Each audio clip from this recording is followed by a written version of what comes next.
¿Alguna vez has leído el libro de Proverbios y sentido que algo no encajaba?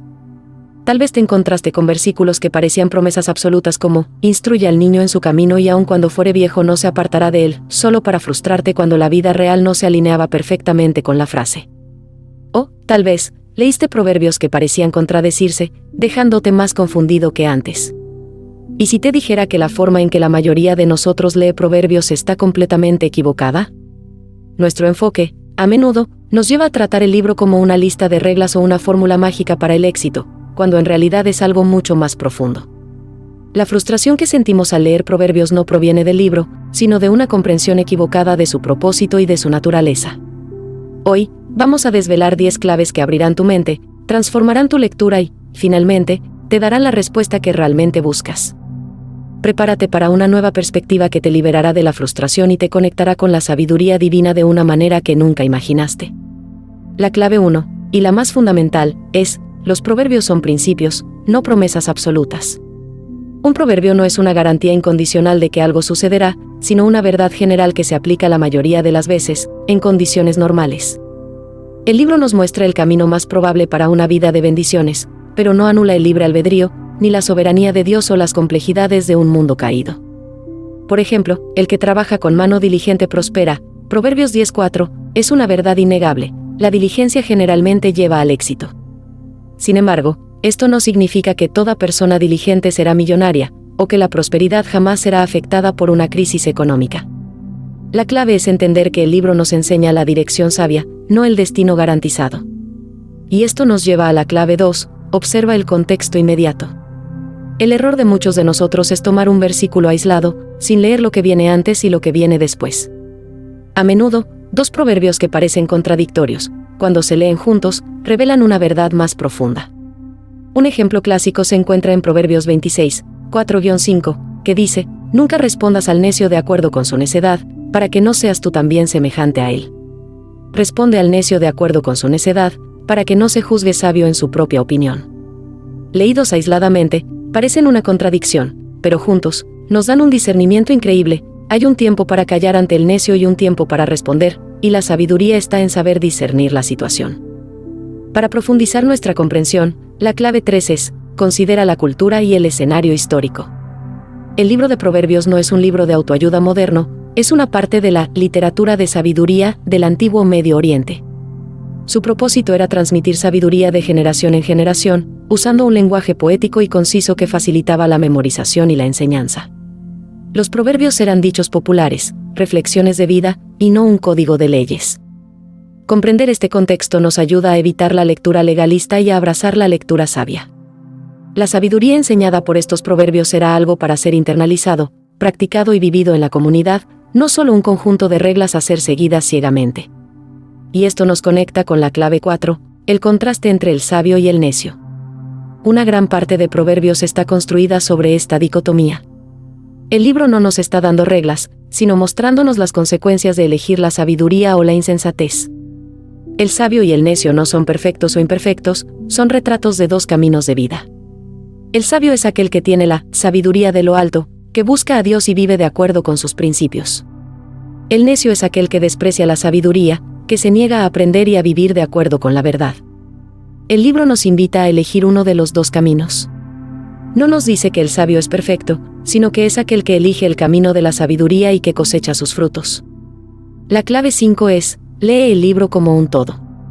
El mayor error de muchos de nosotros es leer proverbios de forma fragmentada, como si cada versículo fuera un mensaje aislado. Pero el libro es una obra completa, con temas recurrentes que se entrelazan para formar un cuadro mayor de sabiduría. El temor del Señor, la diligencia, la prudencia, la honestidad, la humildad y la disciplina son temas que se repiten y se complementan, mostrando que la sabiduría no es solo una idea, sino un estilo de vida. Leer el libro de forma completa nos ayuda a entender la profundidad de cada proverbio y a percibir que la sabiduría no es solo sobre lo que hacemos, sino sobre quiénes somos. Proverbios no trata de tener una respuesta, sino de desarrollar un carácter sabio que nos permite encontrar la respuesta en cualquier situación. Al continuar nuestra jornada, nos encontramos con las claves más profundas y teológicamente ricas, que conectan todo el libro a una verdad mayor. La clave 6 es: la conexión con el Evangelio. El libro de Proverbios no es un libro de autoayuda. es un libro que apunta a Jesucristo. La sabiduría personificada en Proverbios 8 es una representación de Jesús, que es la propia sabiduría de Dios, 1 Corintios 1:30. El libro nos muestra que el camino del sabio no se alcanza por nuestros propios esfuerzos, sino a través de nuestra unión con Jesús. No nos enseña a ser sabios por cuenta propia, sino que nos enseña que la verdadera sabiduría se encuentra en Cristo. Es Él quien nos capacita para vivir una vida que agrada a Dios, y es en el que encontramos la paz y la seguridad que el mundo no nos puede dar. El verdadero sabio, en la óptica de Proverbios, es aquel que reconoce su propia necedad y se vuelve hacia la sabiduría de Dios, que se manifestó en Jesús. La búsqueda de la sabiduría, que domina el libro, culmina en la persona de Cristo, que es la manifestación perfecta y completa de la sabiduría. Él es la respuesta para el paradoja humana. Él es el sabio que vivió una vida perfecta, que es nuestra justicia, nuestra santidad y nuestra redención. Sin esta clave, Proverbios se convierte en un libro de reglas imposibles de cumplir, pero con ella, se convierte en un mapa que nos guía hacia el único que es sabio y justo. La clave 7 es, la importancia del temor del Señor. El libro de Proverbios comienza y termina con esta idea. Proverbios 1:7 nos dice, el principio de la sabiduría es el temor de Jehová, los insensatos desprecian la sabiduría y la enseñanza. El temor del Señor no es el miedo a ser castigado, sino la reverencia y el respeto por un Dios que es Kados, Santo, Elohim, totalidad del poder, y Ahava, amor incondicional. Es la comprensión de que la sabiduría no viene de nosotros mismos, sino de un Dios que es el propio autor de la sabiduría. El temor del Señor es el cimiento para una vida de sabiduría, y es a partir de ese cimiento que podemos construir una vida que agrada a Dios. Nos da la perspectiva de que nuestra vida no es solo sobre nosotros, sino sobre vivir para la gloria de un Dios que es santo, poderoso y que nos ama con un amor que trasciende toda lógica. Ahora, vamos a profundizar en las últimas claves, que nos dan herramientas prácticas para la lectura y aplicación del libro. La clave 8 es, la ley del contrario. Muchos proverbios nos enseñan una verdad a través de su negación. El libro frecuentemente nos muestra lo que el necio hace para enseñarnos lo que el sabio debe hacer. Por ejemplo, Proverbios 24, 30-34 describe la tierra de un perezoso, mostrando la ruina que la pereza trae. El proverbio no nos está diciendo que seamos perezosos, sino usando la pereza como un contraste para enseñarnos la importancia de la diligencia. Usan la necedad para mostrarnos el camino de la sabiduría. Esta técnica literaria es poderosa porque nos permite aprender del error del otro sin tener que cometerlo. Es una invitación a reflexionar sobre las consecuencias de nuestras elecciones y a dirigirnos hacia la sabiduría. La clave 9 es, la sabiduría es un hábito, no un evento. El libro de Proverbios no nos da una respuesta mágica, sino que nos invita a una jornada de aprendizaje continuo. La sabiduría no es algo que se adquiere en un día, sino algo que se adquiere a través de un proceso, a través de hábitos diarios que nos hacen más parecidos a Jesús. La sabiduría es una disciplina, un ejercicio diario de elegir el camino correcto. La sabiduría se adquiere a través de la lectura de la palabra, de la oración, de la meditación y de la aplicación de la palabra en nuestro día a día. Es la disciplina de elegir el camino de la prudencia, de la honestidad y de la diligencia, incluso cuando el camino de la necedad parece más fácil. La clave 10 es, el autor o autores, y el propósito. El libro de Proverbios es una colección de dichos sabios, y su propósito es enseñarnos la sabiduría práctica para la vida diaria. El libro no tiene la intención de darnos respuestas para todos nuestros problemas, sino de enseñarnos a vivir con sabiduría en todas las áreas de nuestra vida. Nos da una guía para que podamos vivir una vida que agrada a Dios. Es una obra que enseña sobre finanzas, trabajo, relaciones, comunicación y sobre nuestro propio corazón. El propósito de Proverbios no es darnos una fórmula mágica, sino formarnos en carácter y enseñarnos a vivir una vida que agrada a Dios y que glorifica su nombre. Ahora que tienes estas 10 claves en tus manos, tu relación con el libro de Proverbios y con la propia sabiduría de Dios está a punto de ser transformada. Deja de leer Proverbios como una lista de reglas y comienza a leerlo como una guía para tu vida, un mapa que te lleva a la sabiduría que viene de lo alto. El libro es un tesoro, pero solo puede ser abierto con la clave correcta. Primer paso, la decisión.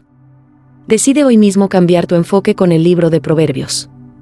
En lugar de frustrarte con él, abrázalo como una guía. Segundo paso, la meditación. Lee Proverbios 1-9 como una introducción, y luego lee un capítulo por día. Medita sobre los temas, sobre los contrastes y sobre lo que la sabiduría del libro te enseña sobre la naturaleza de Dios y sobre tu propia vida. Tercer paso, la oración. Pídele a Dios que te dé sabiduría. En Santiago 1:5, la Biblia dice, «Y si alguno de vosotros tiene falta de sabiduría, pídala a Dios, el cual da a todos abundantemente y sin reproche, y le será dada». Tu mayor sabiduría no está en un libro, sino en una relación con un Dios que es el propio autor de la sabiduría. Cuarto paso, el legado. Tu sabiduría no es solo para ti, sino para los demás. Usa la sabiduría de Proverbios para aconsejar a las personas, para animar a los desanimados y para ser una fuente de luz en un mundo que se está perdiendo. Tu vida puede ser un testimonio del poder de la sabiduría de Dios. Este canal existe para ser un espacio de descubrimiento y profundización en la palabra. Si este mensaje tocó tu corazón, comparte con nosotros en los comentarios qué proverbios solías leer mal y ahora entiendes de forma diferente. Y, si quieres continuar la jornada de fe y de esperanza, suscríbete al canal para unirte a nuestra comunidad y activa la campanita para no perderte los próximos videos. Por último, si conoces a alguien que necesita esperanza, comparte este video. Recuerda, el secreto de la sabiduría no está en un libro, sino en una relación con Jesús.